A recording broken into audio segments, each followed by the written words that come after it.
Okay, there we go. Thank you very much for that. My head is not quite with me today. So yeah, I just wanted to introduce myself, I guess, if anybody who doesn't know me. So I'm originally from Ireland. You might have gathered that from my accent maybe a little bit. So good evening, I guess, to the US people, and good morning to the UK. I know there's a lot of people on here from Britain, and it's we're at the witching hour. But I'm originally from Ireland, from Dublin in Ireland, but I'm now living in New York, between New York and Florida, which is super exciting. I am a celebrant. And I am a funeral event planner. So I'm a funeral celebrant. I don't do weddings, and I'm a funeral event planner. I used to be a wedding planner back over 16 years ago, which is actually what brought me into what I'm doing today. I've also done a TEDx talk. I'm writing my fourth book, and I've been writing that for nearly 4 years now, though. And I'm a host of the Glam Reaper podcast, as Bridget said. And my nickname is the Glam Reaper, which we're not going to judge on that today because we're not feeling great. But all of that is to say that my presentation today is very much going to be focusing on celebrant work and really personalizing services. Now, it is geared, or it was geared, largely towards the funeral directors and the funeral community. But is there any funeral directors on this call? Can you put your hand up or just shout out if you are a funeral director or from a funeral home? Nicole, love to see that. Thank you. Okay. Okay. So largely, I think a lot of people are sort of death doulas or celebrants that are on this call. So that's fine. We've pivoted a little bit in it in just some of the things that I'm going to be talking about today. But if any questions, I'm going to have a good 15 minutes for Q&A at the end. So hit me with all of them. Or even if you've got some as we're going throughout. So the next thing slide here is just, and this is literally what my TEDx talk is about. We are so unique. We are as unique as our heartbeat, which I, before my TEDx talk, didn't even realize that we all had unique heartbeats. I just thought your heart just beats your heart. Our thumbprint, our tongue, like, there's so much that is unique about each of us. And for me, back 16 years ago in Ireland, when I was sitting at friends of mine's funeral, I couldn't understand why were we in a church, why when one of them was atheist, why was everything just so this is what we do and and like literally 400 trillion people, and not one of us here today is going to experience this next hour the same. Like, not one of us is in Florida, who's, happens to be sick, who's, lost something the other day, who's just every single one of us, every moment of our lives, we're completely unique. There's never going to be another person in history who lives this and breathes the same as you do and has the same thoughts. And I just think that's so incredible to think about. And so why do we have these moments that often become cookie cutter, is a word that's thrown around, but these funerals that they don't feel like they're celebrating the person, the life, right? And then, we've got, especially over here in the US, I'm from Ireland, but I'm obviously living here in, well, not obviously, I guess. I'm living here in the US for over 10 years now. And the amount of religiously unaffiliated adults is increasing. So people are turning away from faith more and more. And we see this in the UK, the US, and even in Ireland. And I am like, I've got some facts here. 30% of US adults identify as nuns, they call it, which I think is kind of ironic that it's nuns, but it's not the nuns of the anyway. And 40% in the UK and 16% in Ireland. Now, what's interesting to me about the Ireland statistic is I know I have identified as Catholic, and so I wouldn't be in that 16%. I've identified as Catholic anytime I've filled out a consensus form, but that doesn't necessarily mean that I want to have my funeral in a church. Right. So I identify as Catholic, but it doesn't mean that I go to mass religiously. It doesn't mean that, it just means that that is a part of my identity, right? What's interesting then is that there's an increase in cremation rates, an increase in direct cremation, quite specifically. And direct cremation, I guess, for the non-funeral director folk is typically when there is no viewing, no visitation, the body is just picked up and it is brought to the crematorium and the ashes are delivered back to the family. And so we're seeing massive increases in that, both in the US. in the UK and in Ireland. All right. So like it's 80% in the UK is what they expect it to be by 2040 and nearly 80% in the US. That's incredible. Now, bear in mind, obviously we've got new innovations happening. You've got, terramation, human composting, natural organic reduction. It's got a million different names. Same with water cremation, alkaline hydrolysis, all those different. We've got all these new innovations happening, which are going to impact and these figures. And so we will see how that works out. But definitely cremation is not going away. And it definitely seems to be something that people are seeking out and direct cremation being quite growing quite fast. Um, so what's interesting is that the number of folks who don't identify with any religion, we are at the same time seeing a decline of traditional funerals and the rise of cremation as the disposition of choice. Now, from my experience here in the US, a lot of funeral directors and funeral homes are kind of like, oh my God, scared of this rise of cremation because it means typically we're not getting a high spend on a nice casket. People aren't, having a visitation, not having viewing. So there's a lot of these financials that a funeral home is losing as a result of a direct cremation. I don't think they need to be worried about that because I have seen quite literally experienced a direct cremation turn into over $250,000 funeral. Right. So if you're a funeral director and you're sitting there and you're saying, oh, the reason my finances are bad or the reason why this is bad is because it's direct cremation. It's not necessarily, it's how you're reacting to it's the funeral space is nearly going through what the telephone went through, what the Kodak, I mean, and I'm old enough to remember all this, the Kodak camera went through, right, with the iPhone and stuff. It's if you're just going to fight it like oh God, and I'm thinking now of Irish ones. We had Extra Vision. What do you guys have over here? That's like the DVD stores where like Netflix took over. Anyway, there'll be companies who fight, and then there'll be companies who willingly accept and jump in and go with the flow and sort of refigure their business strategy out. And I think the funeral profession, we've been fighting it long enough, and I think there needs to be sort of a rejig of the business strategy because funeral directors are some of the most incredible people in the world. And like what drives me nuts, and it's actually the reason why I started the Glam Reaper podcast, is because they get such a bad rep for ripping people off, and it's all financial. If you look at in the media, in the news, it sort of seems that funeral directors are sort of brought through the fires because they're, charging people too much, or there's one case where you know, um, somebody did something wrong, right? It's never any positive. And I have seen nothing but positivity since I got over to the States, and especially during COVID. I mean, these guys were working 24/7 and leaving their own families at home. And I know that the same has happened in the UK and Ireland. I was just at the grief conference in Dublin just before Christmas there, because it was in my hometown, which was kind of cool. And the research proved the same that that funeral directors were just, working the crazy hours just to help families have whatever services they could.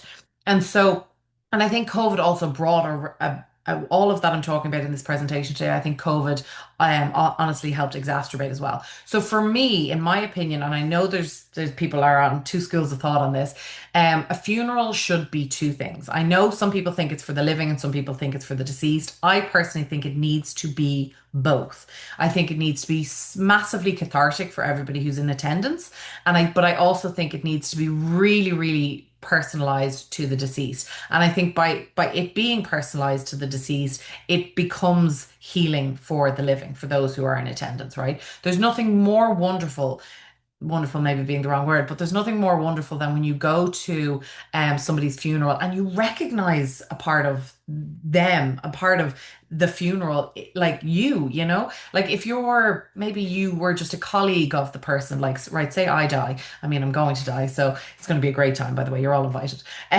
But say I die and somebody who knew me maybe 10, 20 years ago, they come along and they see a part of that 10, 20 years ago, that part of who Jen was. They see it in the funeral because it's shown because I have done a pre-plan, which we all should have done our pre-plan. I've been on a couple of the webinars today, and if you haven't done a pre-plan, there's a free pre-plan on my website. Please sign up, get it, fill it out. It's only 40 pages.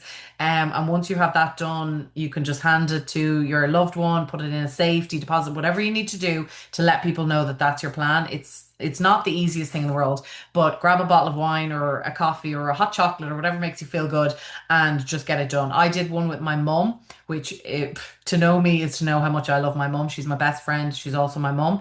And doing the pre-plan with her was just so eye-opening. I can't even express it. Like we cried, we laughed. I've told this story a million times, so apologies if you've heard it before. But like one of the most eye-opening things was, her song of choice, which I'm mortified to say I had chosen "Wind Beneath My Wings" by Bette Midler, and she was horrified, absolutely horrified. Not because of the sentiment, because she is the wind beneath my wings. She's the one who I go to.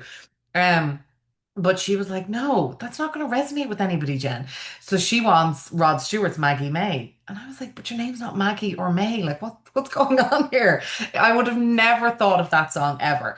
But that was a song she wanted because that her best friends would be like, yeah, Rod Stewart, love that. Right. So it was just something fun I learned about her, something I never would have thought about. Because at the end of the day, I would have been organizing the funeral from my point of view. Right. And as we all would, like whenever we lose our person, and we're put in charge, we're the ones who are going to organize it. And so it's going to be from our point of view. I've only been working with the family tonight where same thing, it was from one person's perspective, where it needs to be, if they haven't done a pre-plan, which shame on them if they haven't, but if the person hasn't done a pre-plan, it does need to be a collective organizing of a funeral because then that way you get all facets of the person. Now, it's probably because I'm a bit of a diva, I don't know. But anyway, so moving on, like what families are actually asking for. So when a family is saying, they don't want a service, they want direct cremation, they're not actually saying they don't want a service. They're basically a lot of times they're inundated, they're grieving, their head's fried, like their brain has gone into protective mode because they're grieving, and they all they can think of is probably what they've heard in the news, like this guy's a car salesman, he's trying to take my money, or they're trying to sell me things or whatever. No, I just want direct cremation, right? That they're not actually saying they don't want a service. They're just saying they don't want something impersonal. They don't want it to be fake. They don't want it to be what everyone else got. They don't want it to look like grandma, if it's a young person, they don't want it to look like grandma's funeral that we had 10 years ago. They want meaning and they want to be heard. And the best services, or the best, sorry, funeral, sorry, my brain is really fried at the moment. The best sessions that I have sat in on where it's been a funeral director and the family, and I'll come back to that in a second because I actually think that is a really important, having that secondary person sit in. But I have just seen it's been where the funeral director really listened and really let them say what they wanted to say, and sort of picked away at, like, okay, well, you said this, so what about this? Okay, but you said that, what about this? And rather than sort of like going through a checklist, like, okay, here's what you've got to do, and I just need to this and I need your signature on this. I get it. There's certain logistics that need to happen, and that's why maybe it is a good idea to have a creative person sit in on the meeting with you, whether that's a celebrant or an event planner. And I know, don't probably one of the questions, I know not everybody is going to be able to afford a funeral home and a event planner and stuff. I get that, I know. But I'm just saying, having somebody creative, even from the office, sit in, because the amount of times I've sat in with those sessions and I have heard things that the funeral director didn't hear. And I've also witnessed things that the funeral director afterwards I was able to sort of say to them. So I've sat in on sessions with families where the funeral director has done everything right. They have mentioned catering, they've mentioned, having it in a different maybe venue space, they've mentioned music, they've mentioned all these different things. They've done a really, really good job. But when it comes to, as a celebrant, maybe sitting down with the family and going through sort of the service and what the service looks like, at the end, I might sort of say to them, well, have you ever considered having a catered reception or anything like that? Or are we inviting people for tea or biscuits or anything like that? Biscuits being cookies, Americans. Have you anything like that? Then all of a sudden they're like, oh my God, that's a great idea.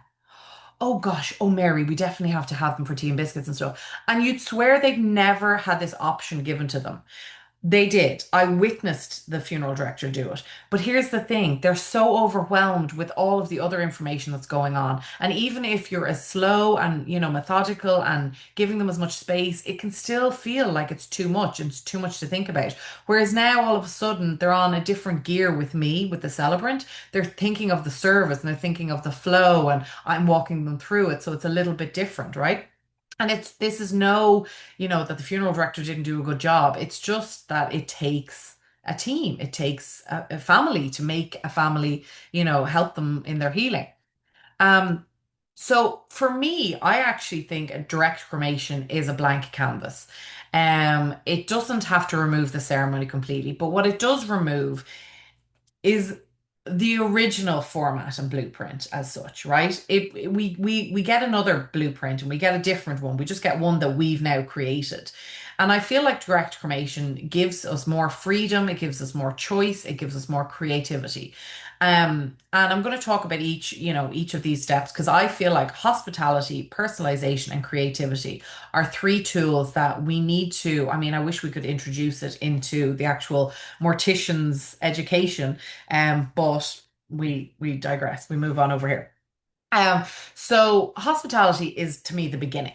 Okay. Now, the beginning for a celebrant and for a doula and stuff is usually answering the phone. Okay. You usually don't have a home, like a funeral home or a home that you're inviting people into. But, and I will come back to that. Um, the hospitality begins the moment the family walks through the funeral home door. Okay. So funeral directors need to think of themselves as the host of their own home. And like this kind of goes back to history. I mean, it was originally, that's why they're called funeral homes. It was originally in the home, and it was women usually who were actually doing a lot of the job. But we've moved on and it's we've got modern funeral homes now. But so it begins with, having somebody welcome them in a warm way, not somebody who's necessarily standing to attention at the door, not somebody who's behind the desk on their phone, not somebody who's, flicking through TikTok or whatever. It begins with a warm welcome.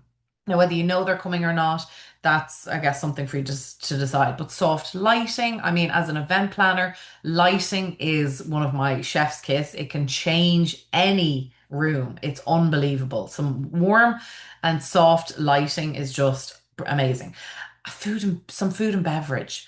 Like, when was the last time, this is going to sound weird, but I feel like I'm in good company. When was the last time you went into a funeral home and you were offered food or beverage? It's not necessarily that common. You might get offered a water, right? But you're not necessarily offered maybe like how, I don't know how easy it would be to do a menu, to have still or sparkling water. Would you like a coffee? Would you like it flavored? It's not that hard to have a little coffee station, to have a little hospitality area. It really isn't. And I actually have a course, like a mini course on hospitality. It's not that hard to have certain, like, one or two glasses and stuff. We're not talking about having a whole open bar. Maybe that would be my funeral. I don't know. But having a little food and beverage and having just a comfort first, like having nice cushions, not having necessarily you sitting and then there's a big desk and then the family are sitting on the other side of it. And for like the doulas and the celebrants that are on this call as well, you know, if it's just a phone call that you're having with, it's answering it in a warm tone, like being ready, like not being trying to do three things at once. Letting them know, maybe setting up a video. I know video calls are massively popular for me, and people want to eyeball me before they hire me. They want to make sure that I'm, able to present. And I always tell them, I said, I'm just letting you know that I'm going to be taking some notes while we're having this conversation, as opposed to just doing that automatically. And they're kind of like, well, why isn't she kind of looking at me? Or like, what's she writing or what's she typing? Because there's just that anxiety of, oh my God. Because when you think about it, they're telling you their deepest, darkest, like they're telling you about their family and you want them to open up. I mean, you don't need to tell them, it's not an Oprah Winfrey show. You don't need them to tell you everything, but you become a trusted person. Like, I mean, the quote for my business is, we're the best friend you never wanted to need, because let's be honest, they don't want to need us. They don't want to be in this position. They don't want to be in this chair having this conversation. So the more we can do to make them feel welcome and to make them feel comfortable is just makes them feel seen. And if they feel safe, they feel seen, and they feel like they can feel. not to say it too many times. And I actually want to touch on something that's on my slide there. Meet them where they're at. I was saying this years ago, I'd say over a decade ago. And I actually feel like if I hear it again lately, it's just everyone is saying it.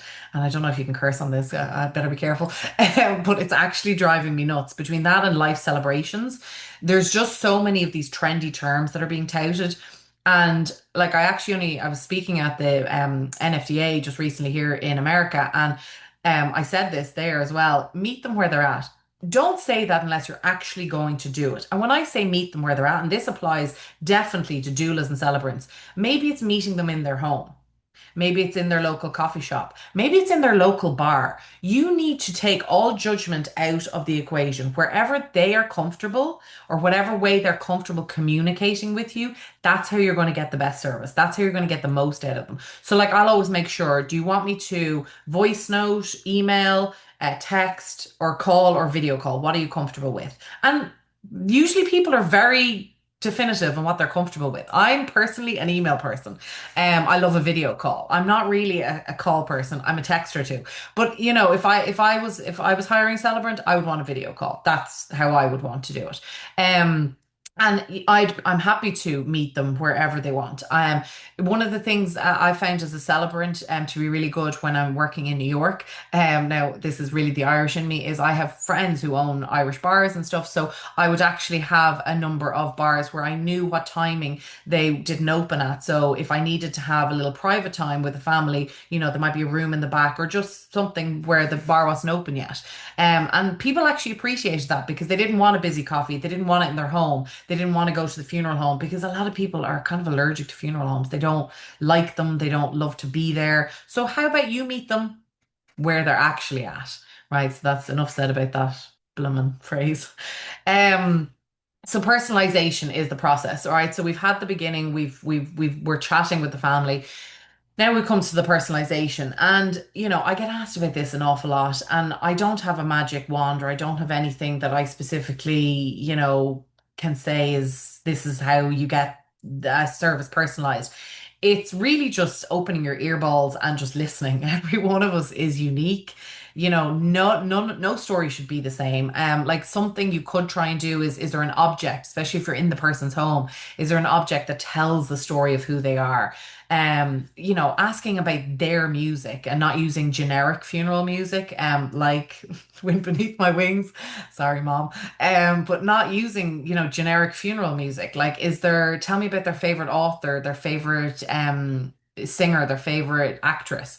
Or tell me something only you would know about them. And then my favorite one is like, what made mom mom?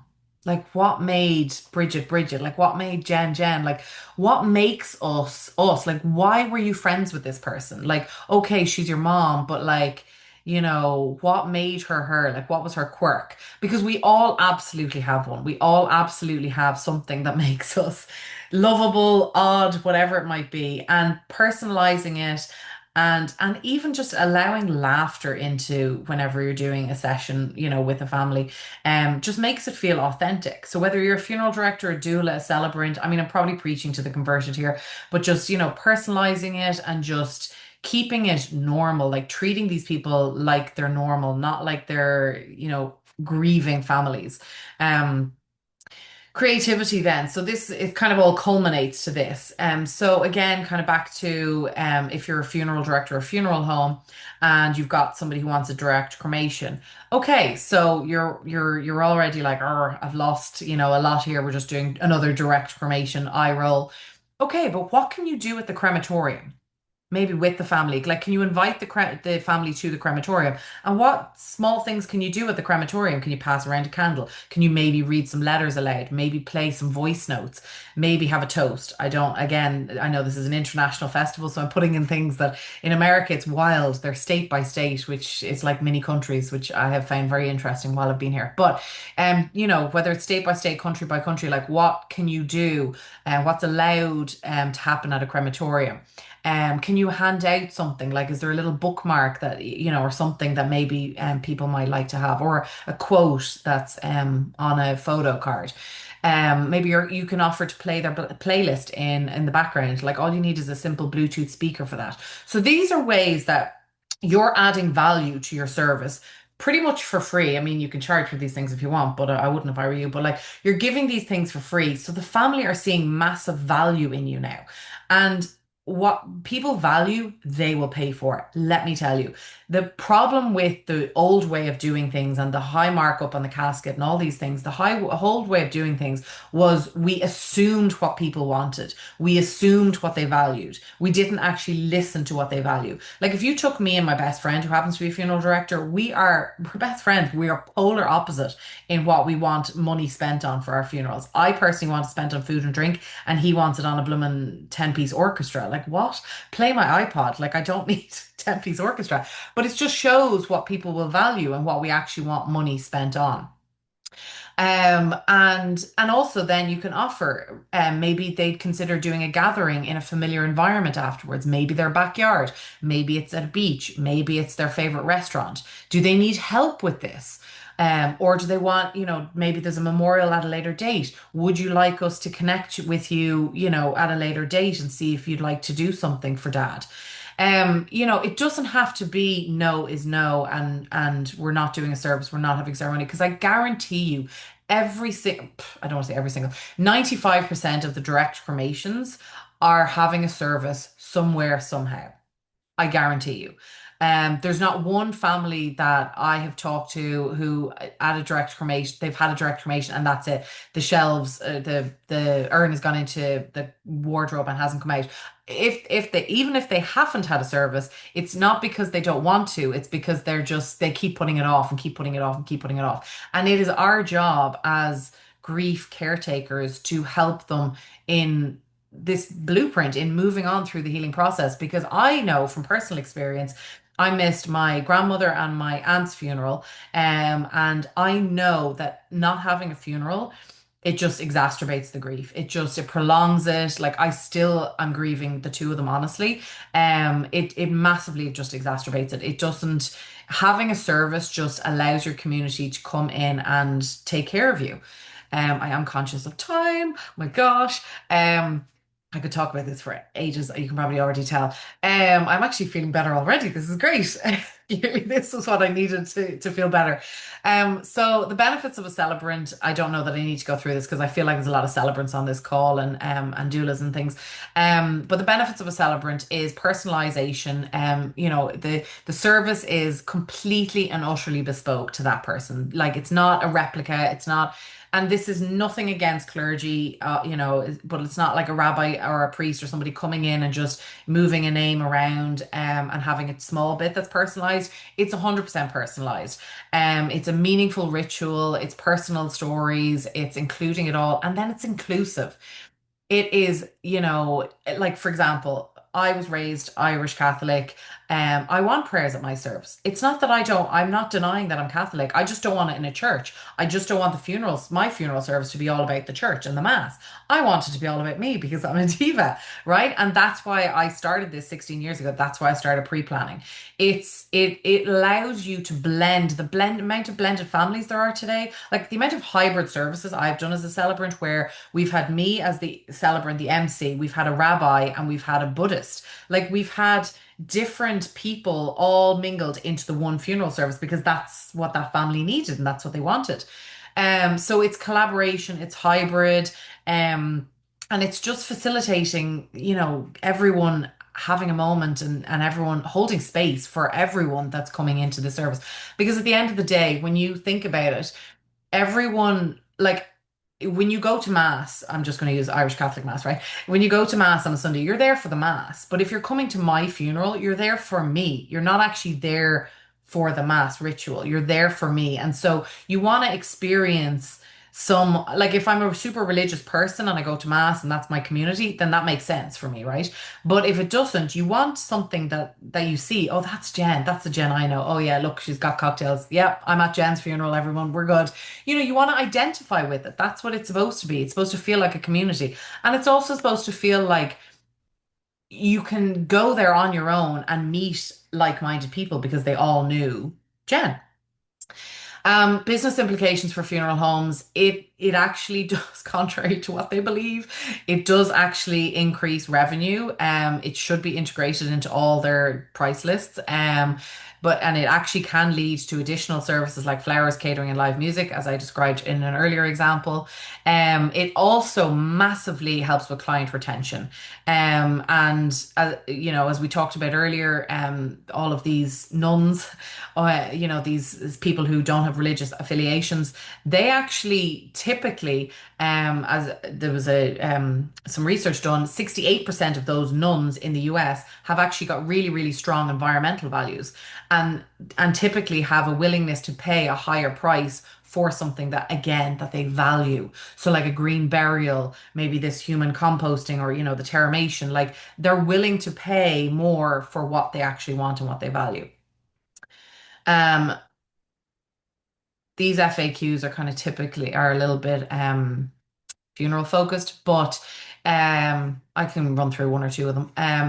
I'm actually going to play two videos next, and then we're going to go into Q&A because I realize I'm running out of time. So why should we use celebrants instead of clergy I always get this question from funeral directors, and I'm like, it's not instead.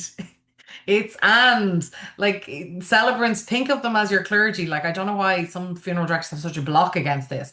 I'm like, just like you have a list for maybe a rabbi, maybe a priest, maybe all of these different, clergy that you have, just add in a celebrant. We are not humanists, we're not atheists, we are all inclusive. So why would you not have them on your price list? How do we ensure that they align with our brands and values? Well, that's some work that we sort of do, particularly with Muldowney Memorials. We'll work with funeral homes and celebrants to make sure that it's cohesive. And then my favorite one is, won't celebrants take revenue away from the funeral home? I don't actually know where this idea comes from. It cracks me up. I've actually been heckled. I've been heckled in a group of funeral directors where they're like, "Oh, you're taking our money." I'm like, Sir, really, we're not." Like, I don't think you've been listening to a word I've said. It's been quite interesting. And how do we justify the additional cost of a celebrant to families? You're paying for clergy typically anyway. I know it's called a donation, but you are paying for clergy typically anyway. And to me, again, it comes down to what the family values. And there's no family who, like, I'm touching wood here, but there's no family who's regretted hiring me or my celebrants. I've nothing but five-star reviews, thank God, and nothing but good things has been said, which is amazing. And I'm not saying that happens to everybody, because I know they're just like there are bad funeral directors out there, there are bad celebrants. So just make sure that if you own a funeral home, or if you're a doula and want to work with a celebrant, and or train yourself up to be a celebrant, that you make sure that you quality control. Because that's what we do. We provide celebrants to a number of funeral homes, and we're actually in three different states now, which is very exciting. So I'm going to play a video of some celebrants in action, me being mostly them. And then I'm actually going to play a video after that of just showing the creativity that can be brought into funeral services, and it still was a direct cremation. So hopefully these videos work. Ooh.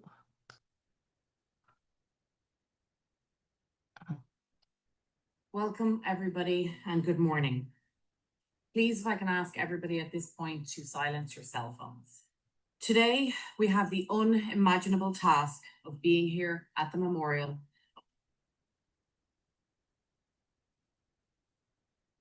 Unfair, heartbreaking, incomprehensible, soul destroying, and just not right. We have to take this time together to say goodbye for now to an incredible girl, an outstanding student, a best friend, a beloved granddaughter, a loyal sister, and a darling and curious daughter. We loved her, we will continue to love her, and we unite in grief in this special room filled with soul and spirit as we mourn her loss.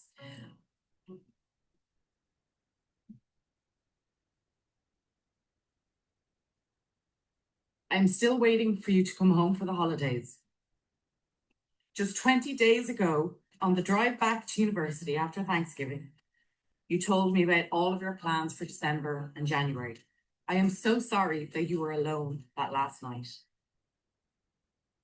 I am sorry that we were not with you during your moment of despair and panic. I would have helped you if you would have asked, because I always help you with anything you ever want, big or small. I am sorry for all the things that made you unhappy. I am sorry that the pain you felt was greater than the love you had for this world and from this world. If we could have just been together, we could have waited a few hours more, and then the darkness would have become dawn. I would have made you breakfast. He was an incredible man who loved his life, his friends, and his family. How often do we cross paths with a soul like Tillman's and just wish we'd known him sooner? I know from speaking with Avril over the last few days that this is a fact.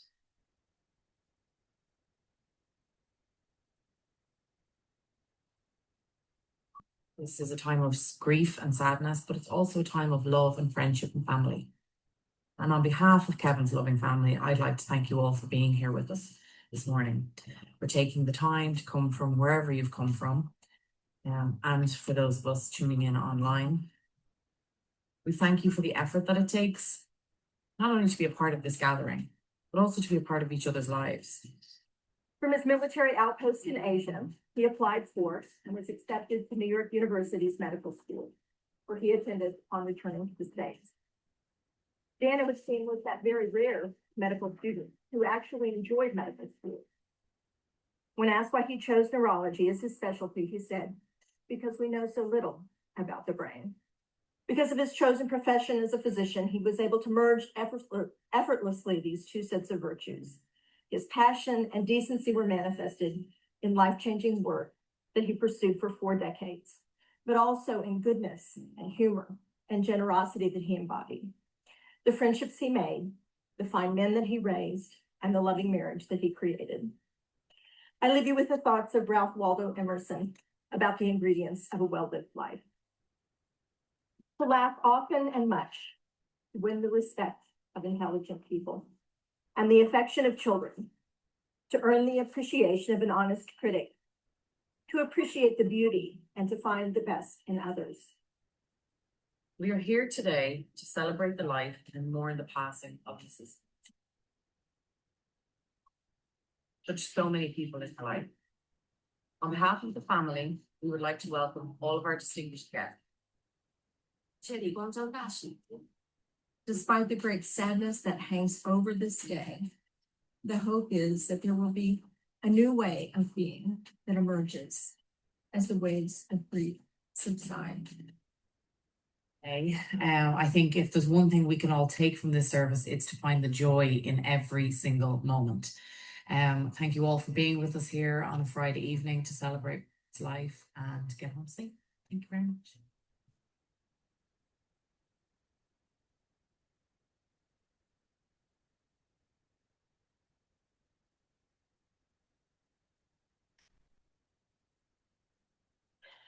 Before we move on to the next one, so I just showed an example of a couple of different services there, and to me, it's just you wouldn't get that in a church, in a synagogue and stuff. And again, it's got nothing to do with not including religion.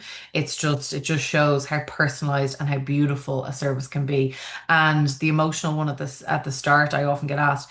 I actually actively encourage my celebrants to show emotion if need be, like obviously modestly so. We don't need any banshees wailing.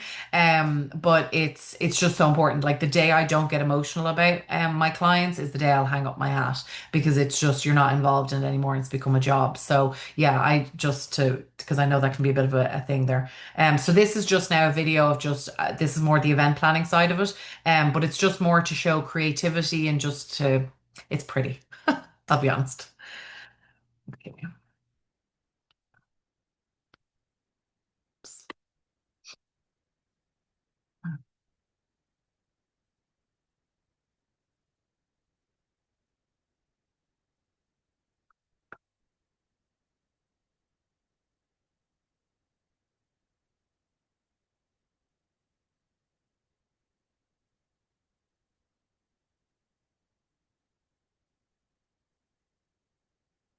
So we have time for questions now, but I also wanted to tell you that if you're interested, I have a free for all of you guys today for staying up with me or getting up to be with me. Thank you very much. There's a 10-minute meditation that I did for I'm a walking meditator, so it's a great one to throw on when you're walking to give you a bit of empowerment, just to kind of come back to yourself. But it's free for all of you guys today. And also, we offer celebrant training, which is now which is online. It's on demand whenever you want to do it, and there's 30% off for everybody at the Lifting the Lid Festival. So that's from me to you. Thank you much for joining Thank you. me. Thank you, Jennifer. I've just put the links into those specials and also ways to contact you and also your podcast as well. So Perfect. All the have a look things. in the chat, everyone, and save the chat if you want to save all of those links as well, which you can do by clicking on the three dots at the top of the chat. You can save that chat to your computer. So we've got just under 10 minutes to answer some questions if anybody has them, and you can certainly put your hand up and come on and speak it verbally to Jennifer, or if you want to put it in the chat, just put question in capital letters and I can read it out for you. So if there's any questions or comments, go for it. Oh, and Tanya's put her hand up. Would you like to come on and ask, Tanya? Yeah, hey, thanks for that. How's it going?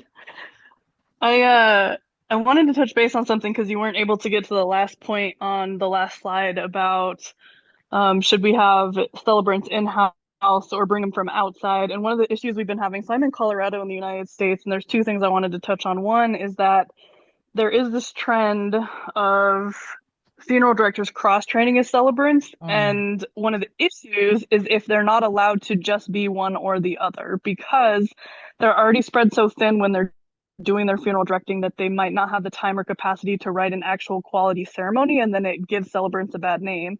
And then, two, one of the things that I found regionally that's been an ongoing battle, so to speak, is that even the funeral homes who will try to work with celebrants and then offer the celebrant an honorarium because they're the ones charging the family, they are not seeing the value of our work as celebrants, and they are way undercutting us and what they think we should be getting paid for the amount of work mm, we put in on a personalized ceremony compared to what a clergy member is going to do, because they are doing the cookie cutter ceremony and they are just replacing a name and they're not having to write an entire ceremony from scratch and make it custom. So just two things I'd like to hear from you about. okay, so the first one was celebrants internal versus external and funeral directors training up as. Correct. Okay. Yeah. So Cross training as a celebrant. yeah, so that this is actually a really interesting debate that I have with a couple of people on and offline, honestly. I'm a big fan of staying in your lane, right? And what I mean by that is it's not to say that you can't be trained in a million different things, because I think being trained as a doula, as a celebrant, as a funeral director allows you to see things from their perspective, right? And I think there's certain ones that go hand in hand. So what I'm a big fan of saying stay in your lane, but at the same time somebody might throw back at me, well, you're a celebrant and a funeral event planner. Yes. However, exactly as you said, when a family, if I'm working with a family as their funeral event planner and they ask me to be a celebrant because we've built up this beautiful rapport as we're working on it, I have to tell them either I can be your celebrant or I can be your event planner. I cannot be both. So I have to bring in a celebrant to either do the service, or I will do the celebrant service, but then I have to bring in an event planner, somebody to help coordinate on the day. Because to me, they're two very different roles. And I feel the exact same way about a funeral director. So I do train funeral directors to become celebrants, and I think that that should happen and they should be trained. However, exactly to your point, I think on the day they either need to be a celebrant or the funeral director. They should not be both, because it's two very different roles. One is directing and logistics, and the other is very much holding your hand, making sure the service goes well, making sure that you're there speaking the words the family wants on their behalf. And so it's two very different roles. So I'm actually really, really passionate about that. So I'm glad you brought that up. It doesn't mean that you can't train funeral directors in-house, because if that's a cost you would like to absorb, then that's fine. But again, I actually always say to the funeral homes that I train up, I'm like, if you're going to train, we're just going to say if you're going to train Mary who sits on the reception and she answers the phone, if you're going to train her up to be a celebrant and you're going to offer this service, then Mary needs to have the day off the service, comes in as a celebrant, gets paid for being a celebrant, and does the job as a celebrant. It's fine to keep it all in house, but just there needs to be differentiating roles for sure. Yeah.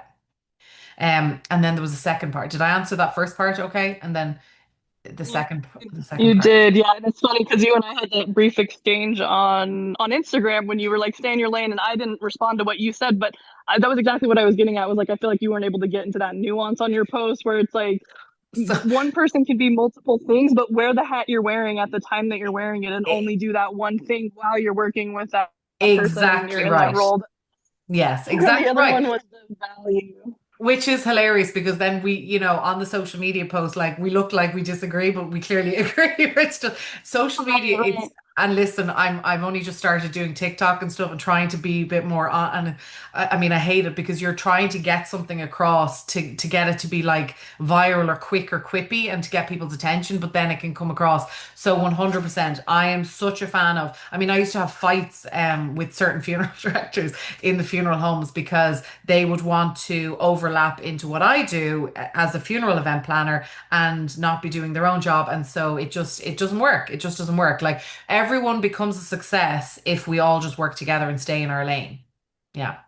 So that's For funny. sure. And then the other part was the whole the honorarium for a celebrant. If the funeral home isn't keeping it in house and they're contracting with third party celebrants, but then not paying us what we're worth because of the amount of time that we're putting in compared to clergy, and them setting the price of what they think that we should be making, and having the, like I've had the conversation regionally with people to be like, okay, can we get everyone to kind of up the price on like the market in our area for what you're paying celebrants, because you think that we should only make $200 like a priest or a pastor when they don't really have to do the They work don't, compared yeah. to the amount of time that we're putting into our ceremonies. 100%, 100%. Listen, I couldn't agree more with you on this. I actually got called, it was a couple of months ago, I got called what was it? A high priced, no, a high end celebrant, which I was like, that makes me sound like a high end hooker. Like, what the hell is that supposed to mean? Like a high end celebrant, excuse me. But, and then I actually called a friend of mine who was higher up in the company and he said, well, Jen, you get what you paid for. And exactly right. So you need to be going in, and this applies to doulas as well. Like I'm not a doula, so I'm not going to kind of, tell you what you should and shouldn't do. But you have to value your own services. You have to show the value. Like I'm a big fan for if you, want to offer your first service for free to show. 'Cause sometimes we have to just show how good we are at our job. But then after that, absolutely, you need to live. You need to survive. You need to be paid for the amount of time and effort you're putting in. I mean, a celebrant service, by the time you've worked with a family and you've had your video calls or you've met them in person, like it adds up. And then you've got the hour service. So you need to go in and establish the rate with there's always going to be somebody who undercuts you, I'm afraid, and I experience that all the time because I'm more high end, I guess. There's always going to be people who undercut you, and I'm a softie, like I'm a very loyal person. I wouldn't necessarily do that to somebody. But it's dog eat dog world, especially in America. It's tough. And I'm a bit of a softie, but you have to just pick your price and stick with it and just value yourself. That's the best advice I can kind of give you on that. Because there are people out there. I mean, we just expanded into Florida and I've had the exact same experience where I've gone to funeral homes and they're like, well, we pay the rabbi $700. Like, why would we pay you 750? And I'm like, well, because I do 10 times more work than the rabbis, right? And I mean, yeah, so it's yeah, you got to stick to your price. And I can talk to you separately about this if you want, but yeah, pick your price, stick to it. Don't let them sort of say, "Oh, well, Jimmy down the street is going to do it for half that or whatever." Well, then go to Jimmy down the street. Off you go. Because as soon as you start saying Thank no and you. standing up for yourself, then they'll be like, okay, she's actually got something." So, I have stubborn to start Irish. giving you a wrap up, Jennifer. I'm I sorry, know. but I've there's a few comments and a couple more questions. So I'm just going to quickly read them out because a couple of people have replied to that. So Gab said that she loves that answer that to what Tonya asked about. It's definitely about honoring the day and what it needs and warrants from the event planner and or the celebrant. Um, Leila Kelly said, plus clergy are generally pay a paid position and part of their ministry is to marry and bury.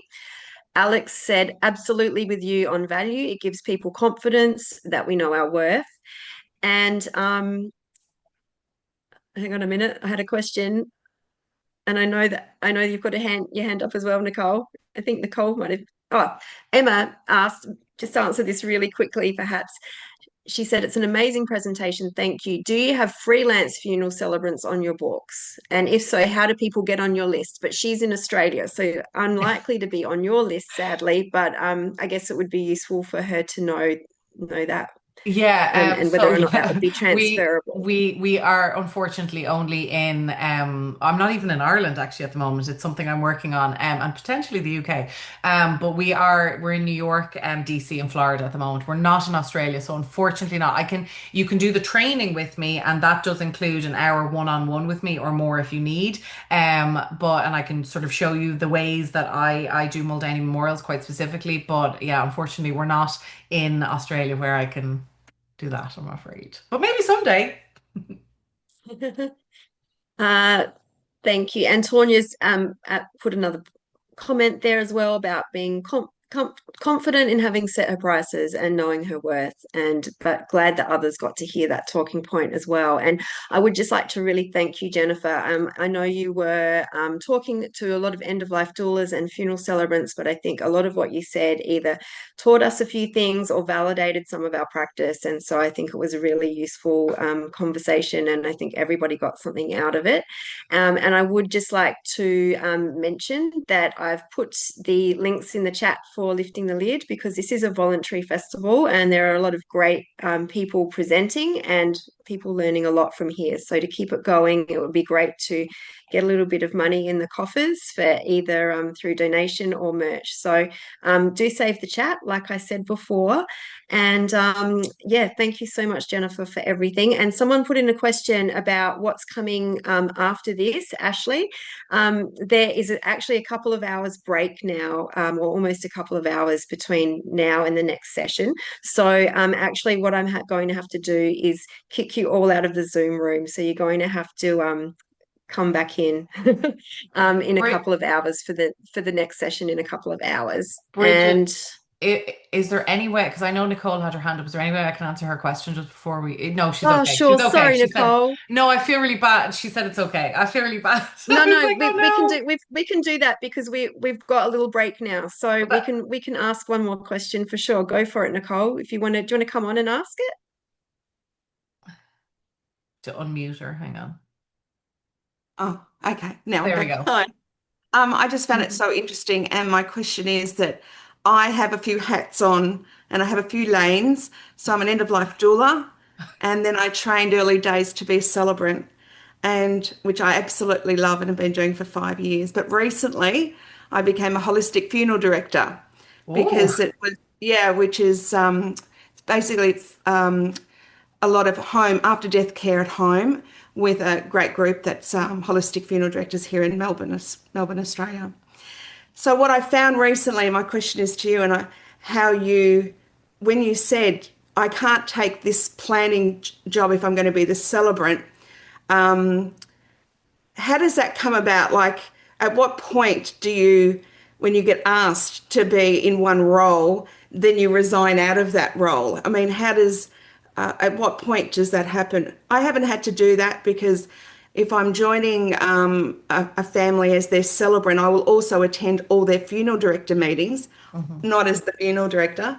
And then if I'm serving a family as a doula and they want to after death care at home and then onto a direct cremation, I will be there for that whole duration and also be part of the design, doula by design of the venue. I find you're so interesting, but I do get a little bit of a quandary sometimes of, oh, I can do this and I can do that. But you've just put me on my plane, like where I need to be, which is to resign out of certain things. And I found that when I was working with a direct cremation company, that my hat of, I don't think this is being done right, this and that. And I got so involved with trying to make sure that the coffin was there and the flowers weren't there and they weren't in the right spot. and I was there as the celebrant, Mm. not as the funeral director. So I just think thank you so much for sort of bringing that to the story that you're storytelling.